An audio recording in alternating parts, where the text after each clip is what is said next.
अमेठी में आपके द्वारा मंदिर में दिए गए दान से राज्य सरकारें क्या करती हैं, आज का कांग्रेसी मैनिफेस्टो 1935 के मुस्लिम लीग के मैनिफेस्टो की कॉपी है। आम जनता को पता ही नहीं है कि कांग्रेस और उसके समर्थक आपके साथ क्या कर रहे हैं।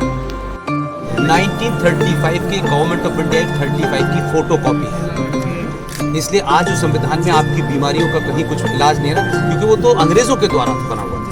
तो हम कहते हैं संविधान में एक पैरेलल व्यवस्था चल रही है, इसलिए सेकुलर भारत भी है, लेकिन उसके बावजूद भी 5,500 करोड़ का मुसलमानों का सच्चर कमीशन का बजट है, जिसमें मुसलमान युवा बच्चों को सिर्फ 10 लाख रुपए 20 लाख रुपए लोन दिया जाएगा, वो वापस न करें कोई फर्क नहीं।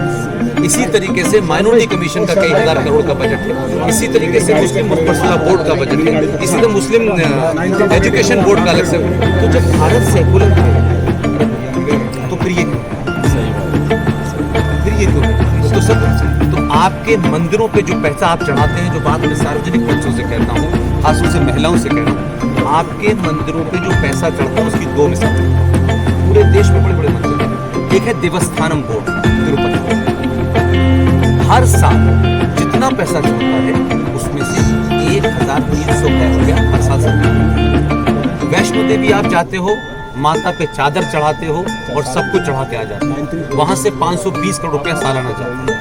आपके मंदिरों से अरबों पैसा, जितना पैसा सरकार का बजट नहीं है उसके बराबर का पैसा आप चढ़ा के आते हो, आप सोने का मुकुट चढ़ाते हो, वो पैसा सरकार लेती है और उसी पैसे से ये सरकार मुसलमानों की स्कीम चला रही है, IAS बना रही है, PCS बना रही है और गला काटने वालों को सरकार पैसा दे रही है। इन मुद्दों को आपके न नेता उठाते हैं, ना आपके लोग उठाते हैं कि भाई जब आप चर्च से पैसा नहीं लेते, आप गुरुद्वारे से पैसा नहीं लेते, आप चर्च किसी और मजहब से नहीं लेते, तो भारत के मंदिरों पे तो पैसा मेरी आस्था का पैसा है, ये पर सरकार पैसा कैसे लेती है। फिर दूसरा, सारे सरकार ने जितने भी हिंदुओं के मंदिर हैं उनका नियंत्रण जो है वो सरकारी हो गया, यानी डिस्ट्रिक्ट मजिस्ट्रेट अगर अब्दुल रहमान है तो आपके मंदिर उसके अंदर में आएगा।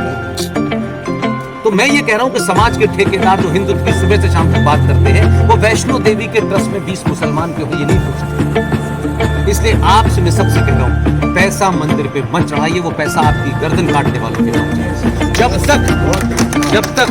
जब तक ये पैसा आपका है, मुझे छोड़ के ऐसे पागल इस देश में कुछ काम कर रहे हैं, उनको चाहिए सब इस दौर में सब साफ है।